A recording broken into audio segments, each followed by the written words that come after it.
हम एक गरीब और मिडिल क्लास के लड़के हैं। हमें बड़े सपने नहीं देखने चाहिए। यूपीएससी जैसे बड़े एग्ज़ाम हम गरीब छात्रों के लिए बना ही नहीं है। माँ बाप मजदूरी करते हैं और मैं यूपीएससी का सपना देख रहा हूँ। यार मुझसे बड़ा बेवकूफ़ और कौन हो सकता है। जिसमें लाखों खर्च होते हैं मैं वो सपना देख रहा हूँ। यार ये कैसे पॉसिबल हो पाएगा? नहीं हो सकता यार। दोस्त अगर आपको भी ऐसा लगता है कि एक गरीब परिवार के लड़के कुछ कर नहीं सकते तो इस वीडियो को अंत तक ज़रूर देखना।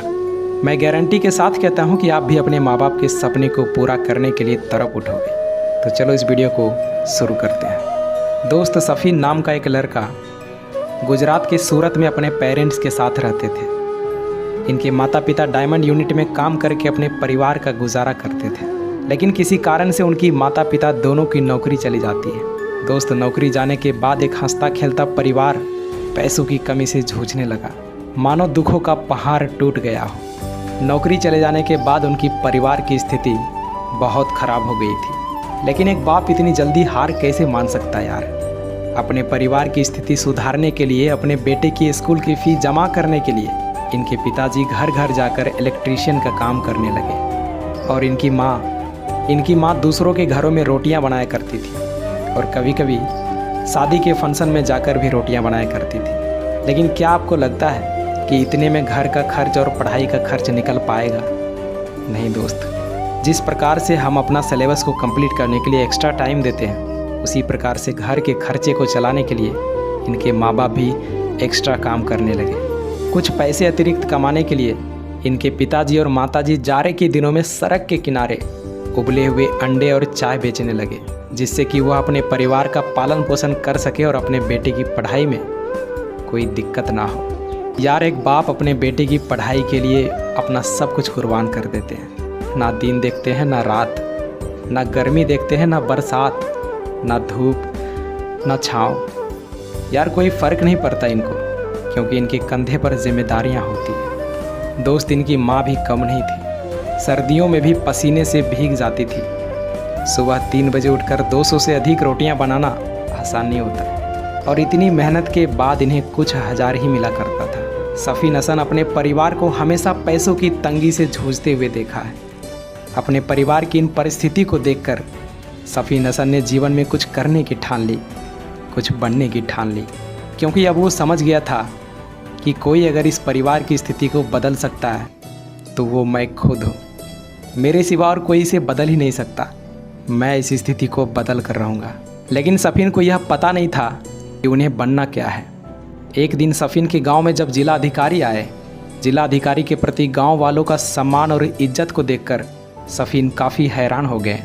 जब उन्होंने एक व्यक्ति से पूछा कि यह कौन है जिसके साथ इतने अधिकारी और सुरक्षा गार्ड की गाड़ियाँ चल रही हैं, तब उन्हें किसी ने बताया कि यह हमारे ज़िला के अधिकारी हैं।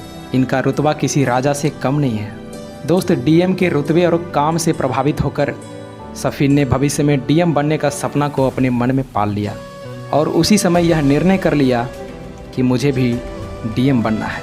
दोस्त इसके बाद सफ़ीन ने अपने मजबूत इरादे को लेकर दिल्ली आ गया। दिल्ली आने के बाद उनका खर्च और बढ़ गया। अब समझ नहीं आ रहा था कि पैसे इतने कहाँ से आएंगे। इतना कोचिंग का फ़ी, इतना रूम रेंट कहाँ से आएगा। पूरी तरीके से मायूस होकर बैठे थे। लेकिन वो कहते हैं ना कि अगर आप किसी चीज़ को शिद्दत से चाहोगे तो पूरी कायनात उसे मिलाने में जुट जाती है। सफ़ीन के संघर्ष को देखकर एक गुजराती परिवार ने उनका 2 साल तक कोचिंग का खर्च और रहने पीने खाने सब का खर्च उठा लिया। सैल्यूट है ऐसे परिवार को जिसने विकट परिस्थिति में इनका साथ दिया। दोस्त इसके बाद सफ़ीन के अंदर और जोश और जुनून आ गया कि अब तो मुझे यूपीएससी क्रैक करना ही है, क्योंकि अब इसके पास कोचिंग का फ़ी और रहने का टेंशन नहीं था। बस अब ज़रूरत थी तो सिर्फ जीतने की आग पैदा करना, यूपीएससी से लड़ने का आग पैदा करना। और आपको क्या लगता है, जिस बेटे ने अपने पिता को घर घर जाकर मेहनत करते देखा, रोड पर इतनी ठंड में भी चाय और अंडे बेचते हुए देखा, जिस बेटे ने अपनी माँ को शादियों में रोटियां बनाते देखा, तो क्या लगता है इनके अंदर आग पैदा नहीं होगा? इन्होंने अपनी पूरी ताकत से यूपीएससी पर टूट पड़ा और अपने माँ बाप को आराम देने के लिए और अपने सपने को पूरा करने के लिए पूरी मेहनत और डेडिकेशन के साथ तैयारी करके अपना सिलेबस को कंप्लीट किया। दोस्त अब शुरू होता है सफ़ीन का असली इम्तिहान। दरअसल जब ये यूपीएससी का मेंस एग्ज़ाम देने जा रहे थे तो रास्ते में ही इनका एक्सीडेंट हो गया और इनका पैर, इनका हाथ सब लहूलुहान हो गया था। अब इनके पास दो ऑप्शन था, या तो ये हॉस्पिटल जाए या फिर एग्ज़ाम देने के लिए जाए। लेकिन अगर हॉस्पिटल चले गए तो मेंस एग्ज़ाम छूट रहा था।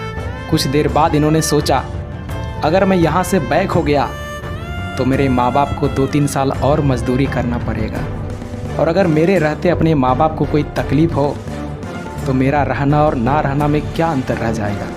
फिर इसने देखा कि मेरा राइट हैंड तो सेफ़ है, जिससे मैं मेंस एग्ज़ाम लिख सकता हूँ, वो तो सेफ़ है, मैं जा सकता हूँ, आई कैन डू इट। तो दोस्त, इनकी 2 सालों की मेहनत और इनके माँ बाप का स्ट्रगल इन्हें एग्जामिनेशन हॉल की तरफ खींचता चला आया, और अपने मजबूत इरादे और परिवार के संघर्ष को अपनी ताकत बनाकर सफ़ीन हसन 2017 में देश की सबसे बड़ी और कठिन परीक्षा कहे जाने वाले यूपीएससी एग्ज़ाम में 570 रैंक हासिल की और सबसे कम उम्र की आईपीएस अधिकारी बनकर अपने देश, अपने राज्य और अपने माता पिता का नाम रोशन किया।